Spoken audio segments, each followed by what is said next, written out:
Howdy folks, and welcome back to the Jason Eldridge Photo Show. In this video, we're going to talk about all those grumpy people.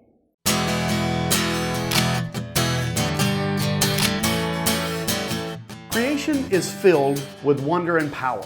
We as photographers are privileged to capture its most beautiful moments.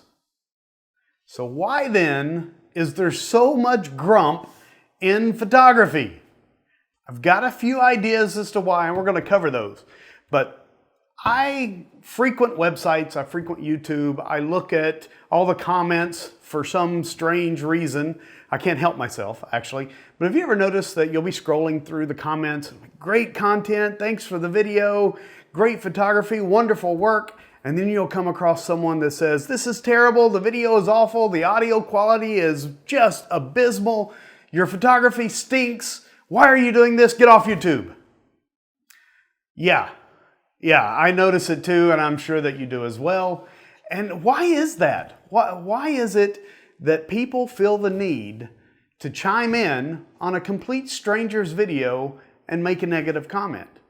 And it's not just the videos. It's anytime you post work. Oh, great photograph. Love the gesture of the bird flying in. And then you'll have the person that is just simply like, it's another bird photo.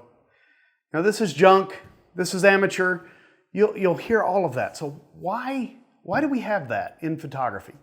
So here, let me go over a few reasons why I think it's there, and then perhaps in the comments below you can list some of your reasons as to why it's there.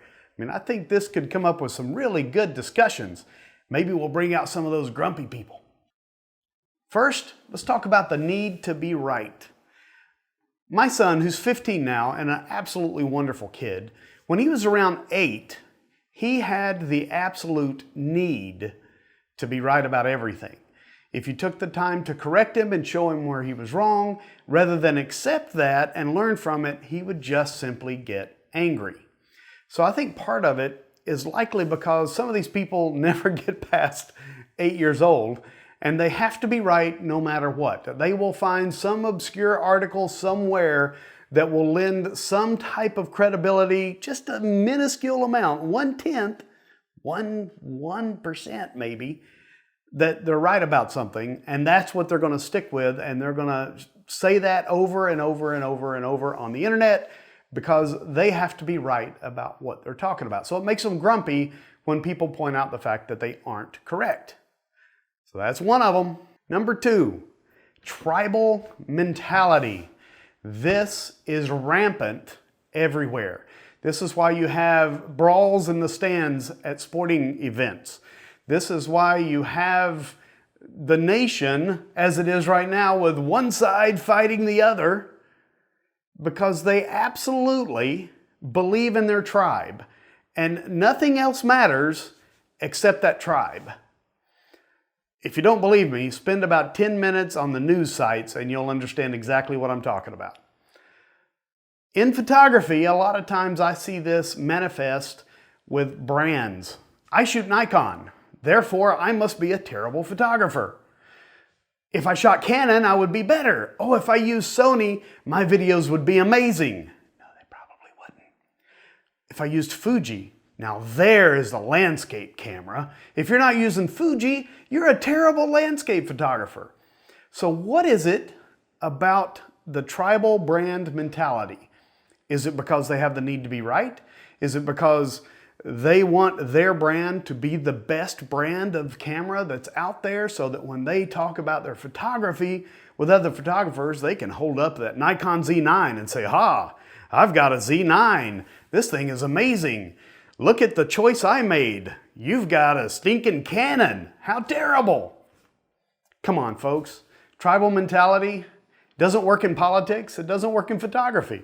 Couch photography. That's one of my favorite.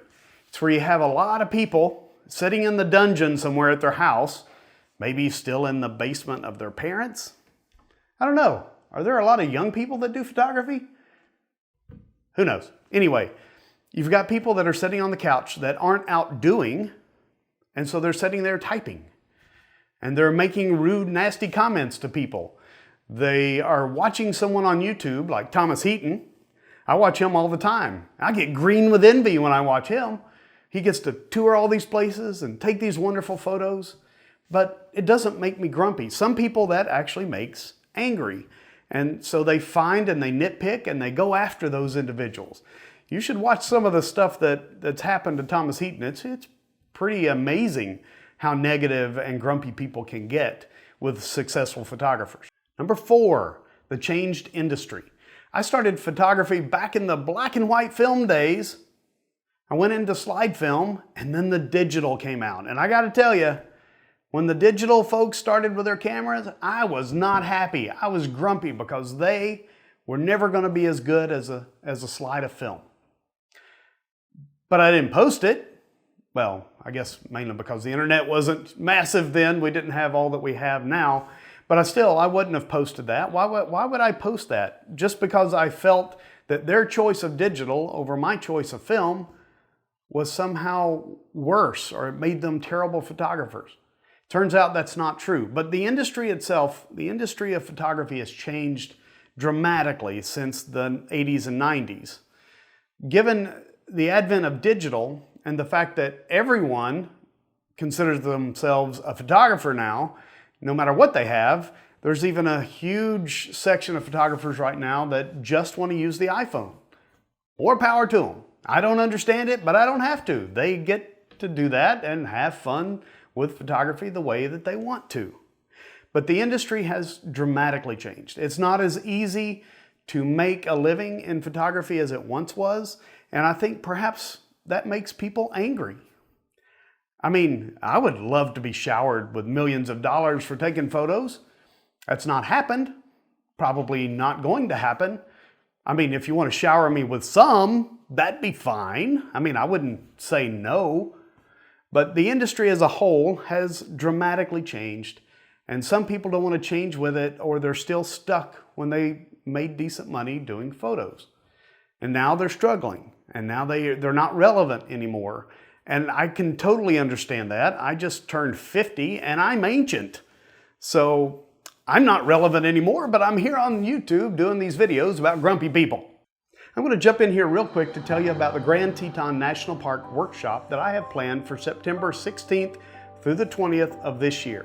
If you're interested, head on over to the website jasoneldridgephoto.com and you can click the workshops menu item at the top. Now, back to the video. Number 5, jealousy. We covered that a little bit just a minute ago, but let me tell you a story about Nick Page. So I think his work is amazing. Go check him out if you haven't. It's absolutely worth the time. But when I first saw his work, I thought that's absolutely amazing. I've been doing photography serious since 2001, and I thought, his work is so incredible. How long has he been doing this? And I look at the time, he had been doing it 2 or 3 years, and I just couldn't believe it. So yeah, I got jealous of Nick Page because he was doing such amazing work, and I felt stuck where I was at, not creating anything like what he was doing. But I didn't take to the internet and bash Nick Page because he was doing better than I am. And I think a lot of folks do that. They get on their couch, they start typing, they get mad because someone's doing so well and they're so popular, and their workshops fill up, and it's amazing. You can watch them. They'll post a workshop and 2 days later they post another one and says, oh, this one's full. We're gonna add a second week. And people get mad at that. They get mad at other people's success. And we shouldn't be that way. We should be happy for these folks. I mean, great, good on them for doing that and figuring out the YouTube channel and creating great work and content. It makes people want to come back. So jealousy absolutely causes grumpy people. With all that said, of course there are legitimate complaints in photography, and if you look hard enough, you're going to find them. You should feel free to voice your opinion. We all should. But maybe we could do it in a more respectful manner. And for all the people out there who are grumpy for the sake of grump, get over yourselves. There's enough negativity in the world. We don't need it in photography too. And for the victims of said grumpy people, brush them off. They're never going to be anything positive in your life or in your photography. All right, I'm going to end this video slightly different than I do all the others. Of course, I'm going to tell you to like and subscribe. Leave a comment below. What do you think about this video? How many grumpy people have you encountered probably in the last hour on the internet? But I'm going to leave you with the immortal words of Bobby McFerrin. Don't worry, be happy.